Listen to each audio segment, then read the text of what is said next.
Rain fell over Tokyo like a gray curtain, washing the vibrant neon colors down into the gutters.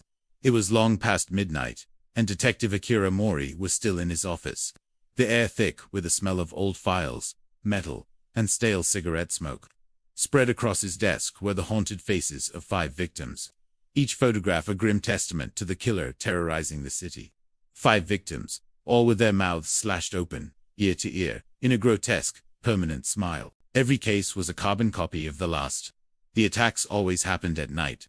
The whispers from the few terrified witnesses were always the same: a woman in a surgical mask, her voice soft but chilling, asking a single, terrifying question. Am I beautiful? Akira wasn't a man who believed in ghosts or urban legends. He believed in cold, hard facts. He believed in patterns, motives, and the depths of human cruelty. But this case was different. It defied logic. There were never any footprints, no DNA, no physical evidence left behind.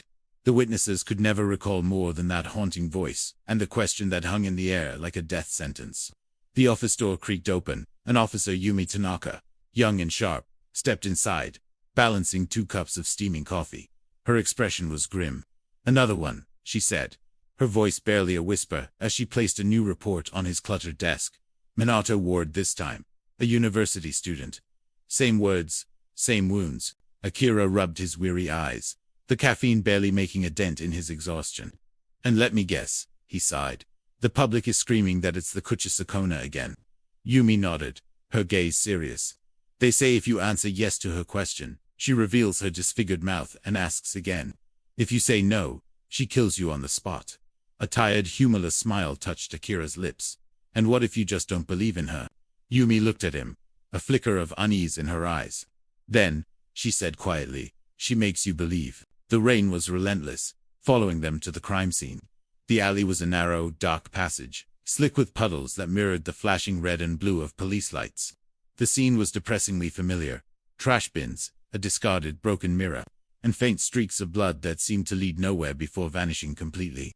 Akira crouched beside the stark chalk outline on the wet pavement.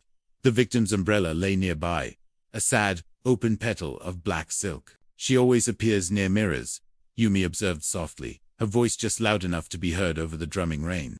"And lipstick. At every scene, we find a trace of red lipstick." Akira frowned, his mind racing. It has to be a copycat. Someone obsessed with the legend, playing a twisted game. But even as he voiced the logical explanation, the oppressive weight of the night seemed to press in on him. From the darkness, the wind carried what sounded like the faint echo of a woman's laughter, soft, distant, and utterly cold. Back at the precinct, the quiet hum of the city was the only sound in Akira's dark office. Bathed in the pale blue glow of his monitor, he typed Kuchisake-Onna legend into the search bar. He scrolled through countless forums and articles. A digital rabbit hole of rumors and folklore. A beautiful woman mutilated by a jealous samurai husband.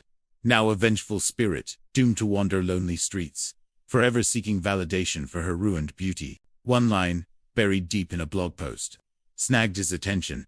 "Those who meet her cannot lie, but truth brings no mercy." His own tired reflection shimmered faintly in the glass of the screen. For a split second, a chilling illusion took hold. He saw another face superimposed over his own. Just over his shoulder, woman in a beige coat, her surgical mask hiding a smile that held no kindness. His heart hammered against his ribs. He whipped around in his chair. The office was empty. There was no one there. Later that night, Akira walked home through the deserted, rain-soaked streets.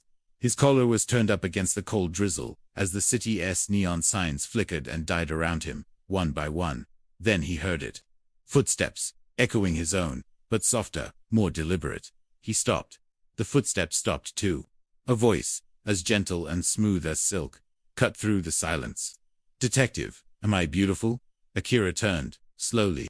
Beneath a broken flickering street lamp stood a woman. Her hair was dark and damp with rain, her face half hidden by a standard surgical mask. She wore a beige trench coat, and her eyes, fixed on him, glistened not with fear, but with something hollow, ancient, and deeply unsettling. "Miss, are you all right?" he asked, his voice carefully level, his hand instinctively moving closer to the holster at his side. She tilted her head, ignoring his question. "Am I beautiful?" she repeated, her voice now holding an almost pleading tone. Akira's pulse pounded in his ears. This is it, the pattern. You should go home, he murmured, trying to de-escalate, to rationalize. Answer me. Her tone sharpened, becoming a blade of ice. The air around them grew instantly colder. He swallowed, his throat suddenly dry. He had to play along. He had to follow the legend's rules.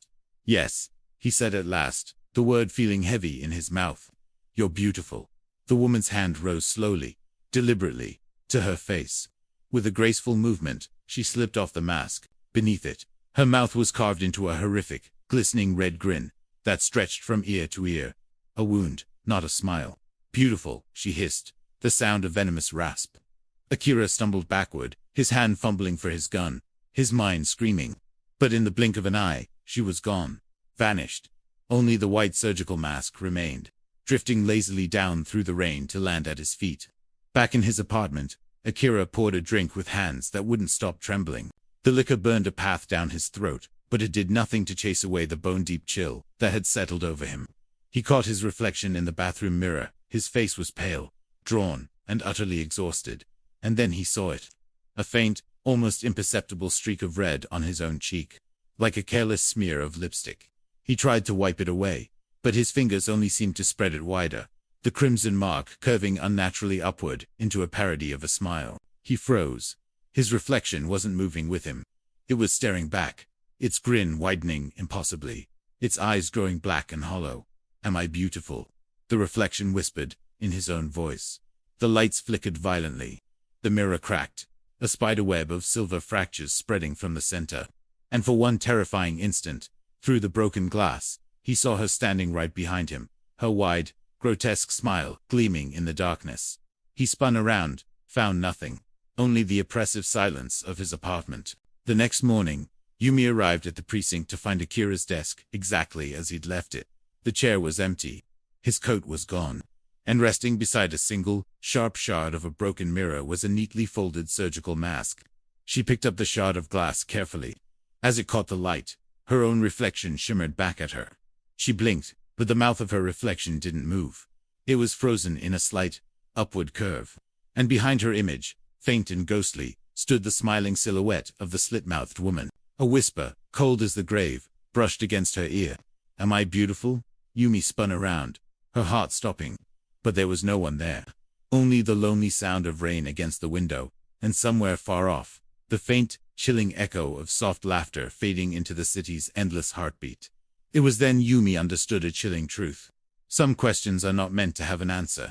Thank you so much for joining me on this terrifying journey into one of Japan's most infamous urban legends. If you enjoyed this story, please hit that like button, and don't forget to subscribe and turn on notifications so you don't miss our next dive into the darkness. Stay safe out there.